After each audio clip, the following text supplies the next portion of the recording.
ایک انگریز مسلمان ہوا تو اس سے انٹرویو لیا گیا، آپ کیوں مسلمان ہوئے؟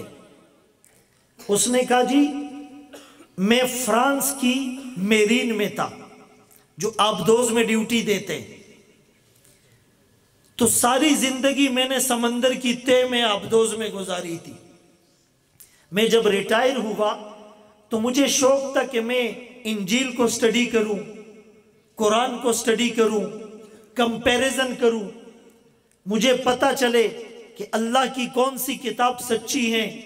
میں نے انجیل کو سٹڈی کیا، اس کے اولڈ ٹیسٹمنٹ، نیو ٹیسٹمنٹ کئی سو نسخے ہیں، کیتھولک ہیں، آرتھوڈوکس ہیں، پیوریٹن ہیں، پروٹیسٹنٹ ہیں۔ تو پھر میں نے قرآن کو سٹڈی کیا، قرآن کو سٹڈی کیا، ایک آیت پر میرے دماغ کی سوئی اٹک گئی، میں اس آیت پہ غور کرتا رہا، قرآن دل میں اترتا رہا اور دل کی دنیا روشن کرتا رہا اور میں مسلمان ہو گیا۔ کسی نے پوچھا کون سی آیت تھی؟ وہ سورہ نور کی غالباً آیت ہیں، او کظلمات فی بحر لجی یغشاہ موج من فوقہ موج من فوقہ سحاب ظلمات بعضها فوق بعض اذا اخرج یدہ لم یکد یراہا ومن لم یجعل اللہ لہ نورا فما لہ من نور۔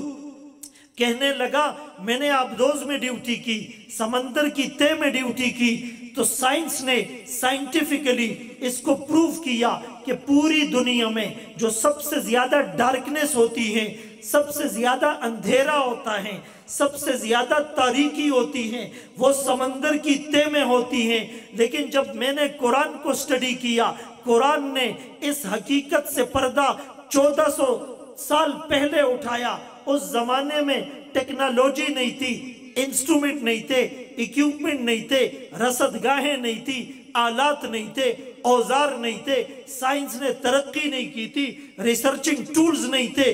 قرآن اس زمانے میں بتا رہا ہے کافر کے دل میں جو اندھیرا ہے اس کی مثال اس کی طرح ہے کہ ایک چیز سمندر کی تہ میں ہو، اس کے اوپر موج ہو، اس کے اوپر موج ہو، اس کے اوپر بادل ہو، اس کے اوپر رات کی تاریکی ہو، جو کافر کے دل کا اندھیرا ہے اس ڈارکنس سے بھی زیادہ ہے۔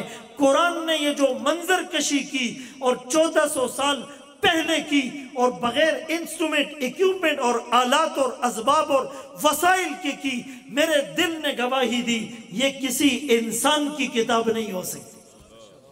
وہ مسلمان ہو گئے۔